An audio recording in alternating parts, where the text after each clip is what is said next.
Já o Vasco da Gama renovou o contrato com o atacante Andrei Fernandes e a nova multa é de 60 milhões de euros ou 346 milhões de reais. O atacante terá contrato até dezembro de 2030. No próximo vídeo pretendo trazer novidades sobre a venda da SAF vascaína, informações importantes. Informação importante no Vasco, Pedrinho, como presidente do clube, está bem perto de assinar um memorando de entendimentos com Marcos Lamacchia, filho de José Roberto Lamacchia, o dono da Crefisa.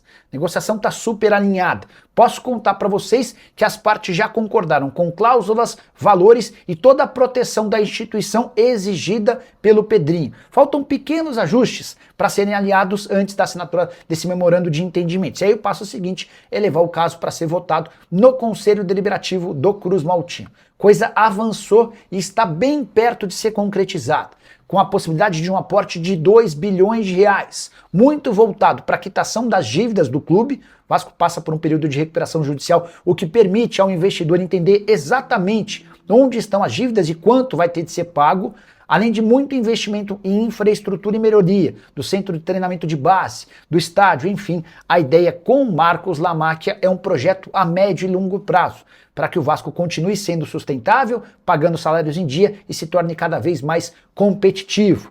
O novo investidor, e já dá para tratar como um provável novo investidor, a negociação de fato muito avançada, está bem disposto a fazer do Vasco tão forte quanto em tempos anteriores. E ele assume um Cruz Maltino com muito menos dívidas, também por conta da recuperação judicial, de todo o trabalho feito pelo Pedrinho. Hoje o Vasco tem dívidas cerca de 900 milhões de reais menores do que quando o atual presidente assumiu o clube. Você, torcedor Cruz Maltino, está animado com a possibilidade de venda da SAF? De fato, coisa avançou e pequenos detalhes separam essa transformação do clube em propriedade do herdeiro da família Crefisa. Boa noite, Nicola. Alguma novidade da venda da SAF do Vasco? Rodolfo, imagino que ainda precisaremos ter paciência, talvez mais um mês, 2 meses. É assim, qualquer processo de compra de SAF de clube é extremamente demorado. E a do Vasco vai ser ainda mais porque você precisa incluir na negociação uma empresa que havia adquirido a SAF, que não pagou tudo pela SAF e que acabou falindo. Então você tem a 777, a ACAP, que assumiu a 777, o Pedrinho representando o Vasco e o Marcos Lamacchia, tá? Mas tudo se encaminha para que o negócio saia, não há nenhuma novidade nesse sentido. Hora de falar sobre Otamendi, zagueiro da seleção argentina, que disputará a Copa do Mundo ao lado de Lionel Messi e companhia e é alvo do Vasco da Gama.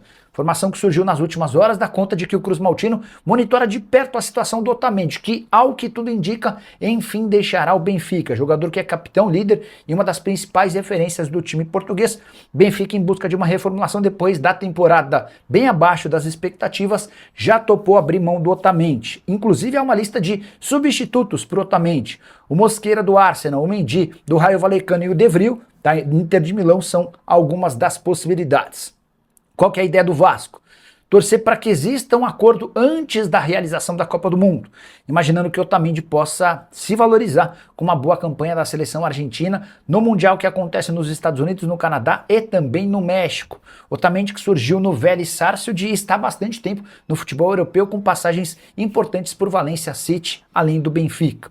Só para completar, o Vasco pretende contratar até 4 jogadores na metade do ano, mas tudo isso está muito condicionado à troca no comando da SAF, você sabe, Marcos Lamacchia, filho do dono da Crefisa, o José Roberto Lamacchia, e enteado de Leila Pereira, tem tratativas avançadas para a compra da SAF vascaína.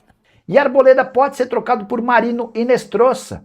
Essa suposição foi feita por dezenas de torcedores do São Paulo nas redes sociais, depois da informação de que Arboleda interessa ao Vasco. Você sabe, o zagueiro equatoriano que se ausentou por um mês do São Paulo sem permissão foi multado em 1 mês de salário, vai treinar separado até que surjam propostas para que ele seja negociado. A ideia do tricolor é tentar uma compensação financeira ou uma troca de jogadores com o Arboleda na metade do ano. O interesse do Vasco no Arboleda nem é tão novo. O atleta, inclusive, já está na mira de outros clubes brasileiros, como o Atlético Paranaense.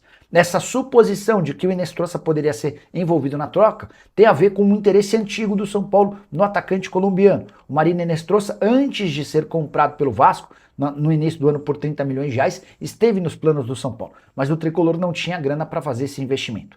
A passagem do Inestrosa por São Januário é das piores. São 14 jogos na atual temporada, nenhum gol e nenhuma assistência. Está muito claro que o Renato Gaúcho não conta com o jogador, apesar do alto investimento. Inestrosa de apenas 23 anos de idade. Nos últimos 5 jogos, ele nem saiu do banco em 4 e na única partida que entrou, ficou em campo apenas 12 minutos. É natural até que o Vasco pense em alternativas para o Inestrosa, mas não me parece nem um pouco cabível que essa troca entre Arboleda, 34 anos, e Inestrosa, 23 anos, seja pau a pau. O Arboleda está em reta final de carreira com vários problemas extracampo, tem valor de mercado bem pequeno. O Inestrosa foi comprado, repito, em janeiro por 30 milhões de reais. A única chance desse negócio acontecer seria por empréstimo, para que o Inestrosa ficasse, por exemplo, no São Paulo até o fim da temporada, com o Tricolor assumindo 100% dos direitos econômicos e também com uma opção de compra. Aguardemos cenas dos próximos capítulos, prometo que eu vou ficar de olho nessa história. O que eu posso contar é que o nome do colombiano segue na pauta São Paulino, mas não há grana para o São Paulo fazer qualquer tipo de investimento como tem sido em relação aos últimos reforços. Você, na condição de dirigente São Paulino, faria esse negócio? E como vascaíno, já usa o espaço para comentário para registrar sua opinião? Só não esquece de deixar like e de se inscrever no canal. Meu ídolo, Vascão da Gama. Você... Não, deixa eu ver o seu tamanho. Não, você não tomava um gol daqui. Não. Nem na minha pelada acontece um gol daquele, né, meu ídolo? Inacreditável que a gente viu, né? O 10 saiu em defesa do Fusato. Ele disse, Wellington, grama sintética, a bola fica muito rápida. Eu também tô na defesa do goleiro. Eu acho que eu vou por aí. Eu tô na defesa do goleiro por 2 motivos, tá, meu ídolo? Porque primeiro tinha lá a questão da grama sintética, que realmente faz a bola correr mais rápido, é um novo tipo de gramado. E o Saldívar recuou a bola sem olhar, né? O goleiro veio pra perto dele pra dar opção. E no rumo do gol, né? Ele recuou a bola na direção do gol. Pelo menos onde eu fiz escolinha, ensinando que na direção do gol você não pode recuar essa bola. Ele recuou ali, o goleiro demorou a reagir, é bem verdade. Mas pra mim é uma culpa dividida e até maior do zagueiro do que do goleiro, porque o zagueiro tinha espaço, ele podia olhar ali. E claro, não dá pra errar um passe daquele, ainda mais ele que chegou no Vasco com essa pecha de ser um bom zagueiro com os pés, de ser um zagueiro construtor. Até agora eu não vi ele construindo nada e ele quase destruiu o jogo do Vasco lá no Chile, hein, meu ídolo? Olha, eu aprendi essa com meu amigo Bruno Cantarelli, que eu mando um forte abraço para ele, pro Betão também, torcendo demais pelo sucesso deles, trabalharam conosco aqui na Super Rádio Tupi. E o Bruno Cantarelli, quando um jogador daqueles que são criticados fazia um gol, ele criou um bordão. Eu nunca critiquei. Você criticou alguma vez o Matheus França? Matheus França, meu ídolo, pelo incrível que pareça, acho que foi a primeira vez que ele não foi criticado por alguém. Jogou bem o Matheus França, hein? E é interessante, até botei uma enquete aqui num dos nossos vídeos. Você ficaria com o Matheus França? Quase todo mundo falou, não, já era para ter ido embora. E aí, vamos lá. Eu tô nessa também. Pra mim, o Matheus França é um jogador que não deu motivos até agora pra permanecer no Vasco e gera aquela dúvida no torcedor, muito honestamente, meu ídolo, e eu vou me incluir nesse grupo, porque tem jogador que começa a jogar bem quando o contrato tá pra vencer, né? E aí ele renova e ele nunca mais é aquele do pré-vencimento do contrato. Então, eu não sei se o Matheus França tá realmente entrando em forma, eu não sei se esse jogo foi um jogo atípico, até pela qualidade do adversário. O Vasco enfrentou um time muito fraco, é importante isso fique frisado e ressaltado mais uma vez, mas foi o Matheus França que teve uma mobilidade que há tempos a gente não vinha vendo, e mais até do que isso, eu não tinha visto ele com essa mobilidade com a camisa do Vasco até então. Foi um jogador muito participativo, um cara que buscou dribles, buscou chutes ao gol e foi até premiado com o gol da virada, o gol da vitória do Vasco. E a jogada do pênalti ele que comeu. Exatamente, foi aí merecido pra ele. Então o Matheus França fez um bom jogo e aí eu tenho minhas dúvidas, hein, meu ídolo? Será que ele vai deslanchar logo na hora que o contrato tá pra vencer? Seria uma pena pro 30 Vasco. de junho termina o contrato de empréstimo do Crystal Palace. Até porque o Matheus França, eu sempre bati nessa tecla que ele é bom jogador. Eu vi o Matheus França quando eu comecei minha carreira cobrindo base, eu vi o Matheus França jogar e era um jogador diferente. Mas assim, a gente já viu vários diferentes na base não acontecerem no profissional e vice-versa. O cara que era normal na base, subia, arrebentar. Eu esperava mais do Matheus França. E até não sei até onde, meu ídolo, a falta de confiança do Matheus França, porque ele começou, isso pouca gente lembra, ele começou bem a passagem dele pelo Vasco. Ele participa de um gol contra o Fortaleza, o segundo, num jogo que o Vasco tinha um homem a menos, agora vai falhar a minha memória de quem foi expulso. Mas o Vasco tinha aberto o placar, mas estava num jogo difícil. Ele participa da jogada do segundo gol. Contra o Bragantino, ele participa da jogada do gol também, mas o Fernando Diniz começou a colocá-lo para jogar como volante. O Vasco entrou numa sequência de muitas derrotas consecutivas e o Matheus França acabou sendo um dos bodes expiatórios, ao meu ver, e com razão, porque ele não é volante, ele nunca foi segundo volante, nunca jogou dessa forma. O Fernando Diniz tentou forçar uma barra. Ele, na verdade, é o famoso 10. Ele é o 10. Quando eu conheci o Matheus França jogando na base, ele era aquele ponta que cortava para dentro, mas também jogava como 10. Quando ele chegou no Vasco, vieram com o discurso que ele jogava em todas as posições do meio para frente. Aí complica. E aí, quem joga em todas não joga em nenhuma. No final das contas, é um pouco isso. Você me fez lembrar, o René Simões, ele era técnico do Mesquita. Isso é o longínquo ano de 1986, tinha recém-chegado ao Rio, eu trabalhava na Rádio Solimões e cobri o Mesquita. Fiz uma amizade muito grande com o Renê, aprendi demais com ele, com o Valdemar Lemos, irmão do Oswaldo de Oliveira. E aí um dia me chega um garoto lá para fazer um teste, e com um cartão de um jornalista famoso da época que escreveu atrás: meu querido Renê, dá uma moral, observa esse garoto aí e tal, tem futuro. Fez antigamente, o Anderson vai se lembrar, você saía de um emprego, o seu empregador te dava uma carta de apresentação. Você levava para o outro emprego e você mostrava aquela carta. Tava recomendando, né? Estava te recomendando. E aí o Renê faz aquela pergunta tradicional: tudo bem, meu filho, você joga em qual posição?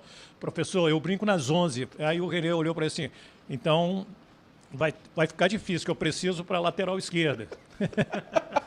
É por aí. E aí o Matheus França ainda tem uma coisa interessante, porque você vai lembrar bem disso, meu ídolo. Quando o Vasco passou do Botafogo, se eu não me engano, nas quartas de final da Copa do Brasil do ano passado, Matheus França é um dos cobradores de pênalti. Ele tinha acabado de chegar no Vasco. Sim. E aí ele entrou numa situação muito complexa e ele fez o gol. E eu não estou defendendo o Matheus França, não estou defendendo que o Vasco renove com ele. Você está fazendo um balanço da passagem dele. Estou fazendo um balanço e um grande raio-x do porquê não deu certo. Porque, assim, repito, o time que o Vasco enfrentou no meio de semana era muito fraco, mas a movimentação do Matheus França que ele teve nesse jogo, eu imaginava mais próximo disso ao longo de toda a passagem do que só agora no final. Não sei até onde é mérito do Renato Gaúcho também, porque tem alguns jogadores se recondicionando fisicamente, e tem um que para mim tá arrebentando, que o Alexandre Mendes até falou depois do jogo contra o Olímpia, que é o Nuno Moreira, que passou por um processo especial, ficou um pouquinho sentado no banco de reservas, teve menos minutos, jogador que era titular absoluto e nunca praticamente saía do time, começou a ser um jogador mais de rotação. Outro jogador que o Renato vem recuperando e que não atuou no meio de semana é o Adson. Olho nele também. Então o Vasco está tentando achar alguns reforços caseiros para a sequência da temporada, o que não exclui o fato de que o Vasco precisa ir ao mercado para reforçar esse time. E tá, lógico que está monitorando.